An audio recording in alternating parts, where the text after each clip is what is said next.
Salut, je m'appelle Sarah, j'ai 13 ans et je rêve de devenir journaliste.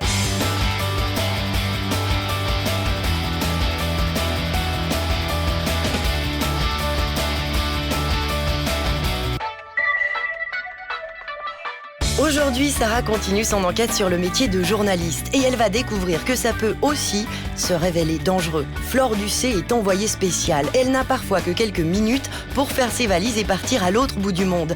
Guerre en Irak, tsunami en Thaïlande. Les envoyés spéciaux connaissent le danger, la peur, la mort. C'est le sommaire de cette 5e émission de la Semaine des médias.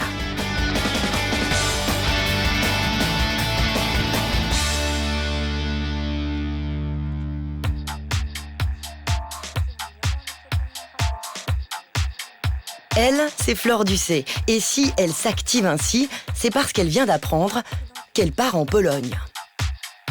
Oui, c'est Flore d'Actu. Salut. Écoute, merci pour le billet d'avion. Là, j'ai reçu, aucun souci. Par contre, pour la voiture, écoute, on a vraiment besoin d'un GPS. Tu pourrais me renvoyer un nouveau coupon ? Ok, génial. Oui, c'est urgent. Hein. Oui, je pars mercredi. Merci, génial. Ciao. Et Flore ne part pas en vacances. Elle est journaliste, envoyée spéciale pour la télévision suisse romande. À n'importe quel moment, la chaîne peut décider de l'envoyer à l'autre bout du monde. Depuis 7 ans que je fais ce métier, j'ai beaucoup voyagé. J'ai peut-être été dans une vingtaine de tournages à l'étranger depuis que je suis ici. Je suis allée plein de fois aux États-Unis, en Asie, en Chine, en Afrique. Beaucoup voyagé grâce à ce travail. Je pense que la chose la plus marquante, c'est l'émotion qu'on a pu lire sur le visage de John McCain. Quand on te demande de partir, qui c'est qui te demande, comment ça se passe En général, il y a un événement qui se passe. Hein. Par exemple, récemment, il y a eu une tuerie dans une école en Finlande. Et vraiment méchant. Il y a eu beaucoup de morts, je ne sais plus combien, mais vraiment beaucoup. Alors on sait que c'est un événement majeur. Hein, donc en général, c'est le rédacteur en chef qui dit bon, il faut renvoyer quelqu'un. Alors après, ça se décide très vite. Je prends mon scooter, je vais chez moi, je fais ma valise, je vais chercher mon passeport et je vais directement à l'aéroport. Et nous vous retrouvons Flore Ducé en direct de Finlande. Vous êtes là même où le drame s'est produit. Alors on imagine l'ambiance plombée dans ce pays en deuil. Oui Esther, c'est le moins qu'on puisse dire. L'atmosphère est extrêmement lourde dans cette petite ville. Cette fois, le voyage en Pologne s'annonce moins difficile. Flore y réalisera une série de reportages sur un Polonais célèbre pour avoir remporté un prix Nobel.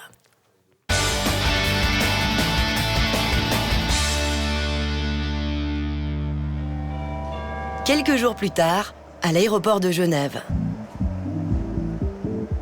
Le soleil n'est pas encore levé et pourtant, la journée de Flore s'annonce longue. Nous, on va prendre 8h45 Munich.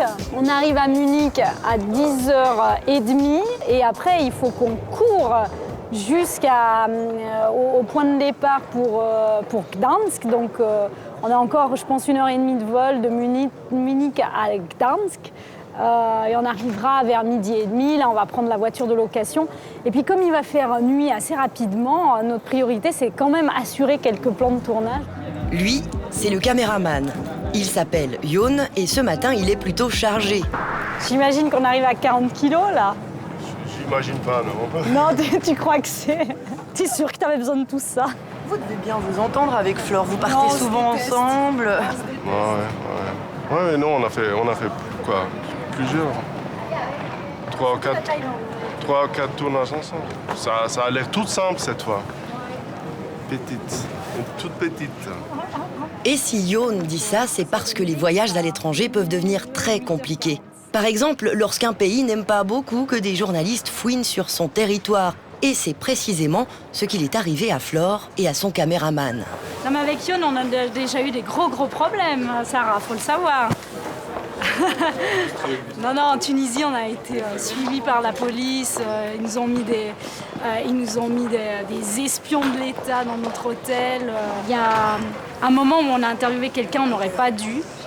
Et on a eu des gros problèmes. À l'aéroport, en partant, on m'a appelé. J'ai subi un interrogatoire et on avait très peur qu'ils ne nous laissent pas partir. On n'est pas bienvenus partout, hein. Ça c'est sûr. Ça, c'est sûr. Mais ça ira bien en Pologne, j'imagine. Oui, je crois. Allez, Inch'Allah. Pour Flore et Youn, tout s'est bien terminé ce jour-là, mais ce n'est pas toujours le cas.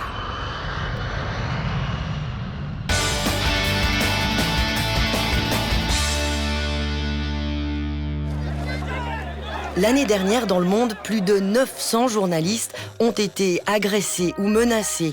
29 journalistes ont été kidnappés et 60 journalistes ont été tués.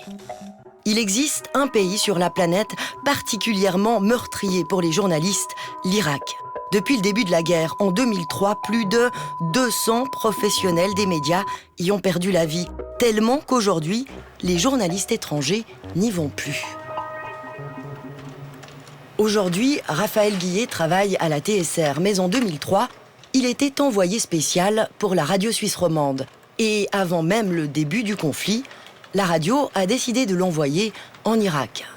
Quand vous êtes allé en Irak, c'était pourquoi? C'était pour couvrir cette guerre dès le départ, dès le mois de mars 2003. À Bassora, où nous retrouvons notre envoyé spécial, Raphaël Guillet. Abdelkader a 43 ans, il était jadis champion national de boxe ici à Bassora. Il s'est passé des choses choquantes parce que des fois les journalistes, il y en a des qui sont kidnappés ou comme ça. Il vous est arrivé des problèmes ou bien?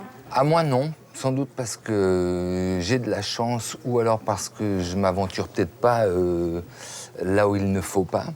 Mais bien sûr qu'on voit des choses assez dramatiques. Moi, je me souviens quand j'étais, par exemple, à Bassora, il y avait des gens qui creusaient vers un bâtiment qui était effondré. Et j'ai parlé avec ces gens-là et je leur ai demandé « Mais qu'est-ce que vous faites là ?»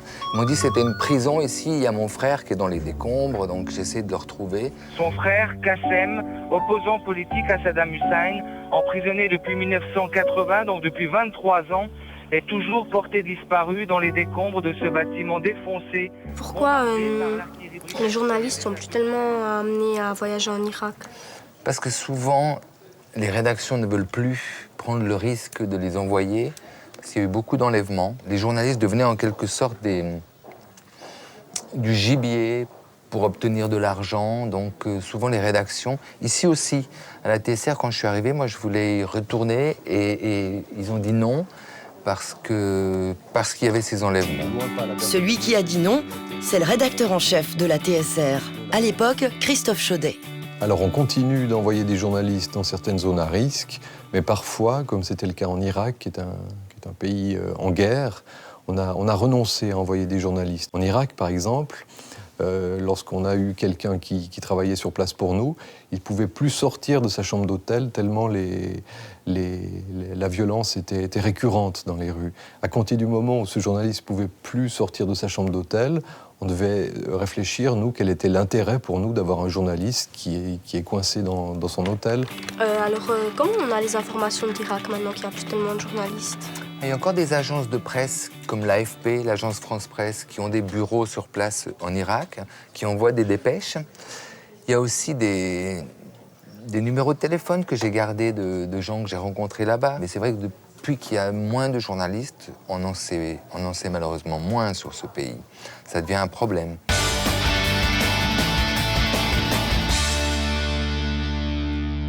Le lendemain, 19h30, Flore est arrivée en Pologne il y a moins de 30 heures, mais grâce aux liaisons satellites, elle apparaît déjà en direct pendant le journal du soir. Même critiqué, un prix Nobel de la paix restera toujours aux yeux du monde une légende. Pour Sarah, c'est la fin de son aventure dans les coulisses des médias. 4 mois de tournage à la radio, dans les journaux, à la télévision. Des rencontres incroyables avec des journalistes stagiaires, des journalistes people, des journalistes parlementaires, des journalistes d'agence, des journalistes correspondants, des journalistes envoyés spéciaux, des journalistes rédacteurs en chef. Alors Sarah, toujours envie d'être journaliste ? C'était une très bonne expérience, j'ai beaucoup aimé, ça m'a montré ce que c'était le métier de journaliste, puis je pense que c'est ce que je vais faire plus tard. Je regardais pas volontiers le téléjournal, ou bien je lisais pas volontiers le journal, mais quand après on sait tout le travail qu'ils ont dû faire, comment ils ont fait, on le lit autrement. Ainsi se termine l'histoire de Sarah, 13 ans, journaliste. Puis en parlant d'être payé, ça c'est bien payé, journaliste? C'est quoi un peu la tranche de votre salaire par mois? Et puis un journaliste ici, c'est un peu le salaire, c'est un peu comme un journaliste autrement. Un journaliste envoyé spécial, il est mieux payé qu'un journaliste normal. C'est quoi votre salaire? Vous êtes payé combien, si ça vous dérange pas de répondre? Je suis payé 160 000 francs par année. Vous pouvez me dire par mois parce que 160 000, ça m'a fait tout d'un coup comme ça.